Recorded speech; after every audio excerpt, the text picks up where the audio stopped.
ডিম তো সবার বাড়িতেই রান্না হয়, কিন্তু এভাবে কেউ কখনো ট্রাই করেছো কি?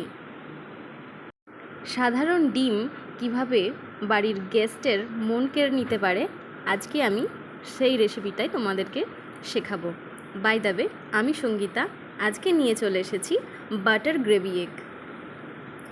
এই বাটার গ্রেভি এগ বানানোর জন্য আমি ডিম সেদ্ধ করে সেটাকে মাঝখান থেকে সুন্দর করে কেটে নিয়েছি।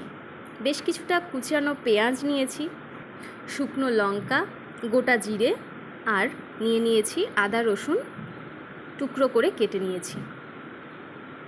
ব্যাস এটুকুই। খুব সাধারণভাবে সিম্পলভাবে তোমাদের দেখাবো। আর তোমরা এই পদ্ধতিটা যদি ফলো করো তো রেস্টুরেন্টের স্বাদ তো তোমাদের কাছে কম মনে হবে। তো ডিম ভেজে নিয়েছি। প্রথমেই ডিমটাকে আমি সুন্দর করে ভেজে নেব। রান্নাটা অবশ্য সর্ষের তেল দিয়েই কিন্তু করতে হবে। ডিমটাকে সুন্দর লাল করে ভেজে নিয়েছি। ডিমটা কিন্তু ভাজা হয়ে গেছে, এবার আমি সাইডে তুলে নেব। ডিমটা ভেজে নেওয়ার পর ওই তেলের মধ্যেই সমস্ত মশলাটা ভেজে নেব। এই মশলাটাই কিন্তু আসল, মানে মশলাটাকে সুন্দর করে ভেজে নিতে হবে। গোটা আদা রসুন বা পেঁয়াজের টুকরো, শুকনো লঙ্কা, গরম মশলা সবগুলো আমি একসাথে দিয়ে ভেজে নেব। তার মধ্যে দিয়ে দেবো একটু হলুদ আর পরিমাণ মতো লবণ। এই মশলাটাকে ভেজে আমি উঠিয়ে রাখবো তেল ঝরিয়ে। এটাকে মিক্সিতে পেস্ট করে নিতে হবে।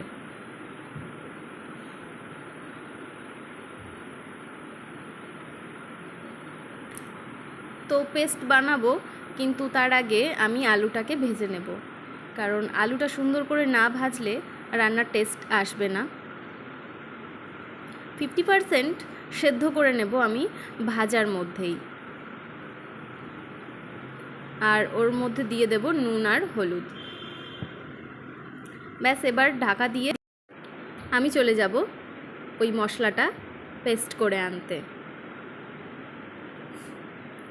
তো ব্যাস, মশলাটা কিন্তু আমার রেডি হয়ে গেছে। আর এদিকে আলুটা ভাজাও রেডি।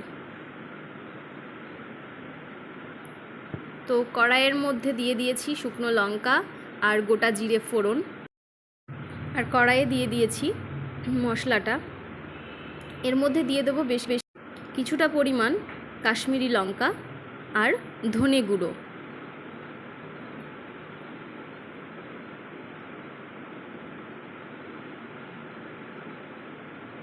এবার মশলাটা বেশ কিছুক্ষণ কিন্তু সুন্দর করে কষিয়ে নিতে হবে, যেন ওপর থেকে তেল ছেড়ে আসে। দেখবে 5 মিনিটের মধ্যেই ওপর থেকে তেল ছেড়ে এসেছে। এর মধ্যে তখন দিয়ে দেব ভেজে রাখা আলুর টুকরোগুলো। আলুটা দিয়ে বেশ কিছুক্ষণ কষিয়ে আমি এর মধ্যে বেশ খানিকটা জল দিয়ে দেব। আর যখন জলটা ফুটতে শুরু করবে তখন দিয়ে দেব অল্প পরিমাণ গুড়। তোমরা গুড়ের পরিবর্তে চিনি ব্যবহার করতে পারো। ঝোলের মধ্যে দিয়ে দেব কাসুরি মেথি আর ভেজে রাখা ডিমগুলো।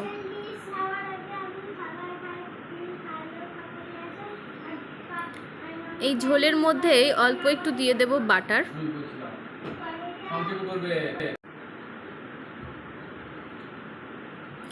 দিয়ে দেব অল্প একটু লবণ, আর এবার ঢাকা দিয়ে রাখবো বেশ 15 মিনিট মতো। ঢাকা দেওয়ার পর ঢাকনা খুলে দেখব যে ঝোলটা বেশ গাঢ় হয়ে এসেছে। দেখো আমি দেখাচ্ছি, হ্যাঁ ঝোলটা একদম গাঢ় হয়ে গেছে।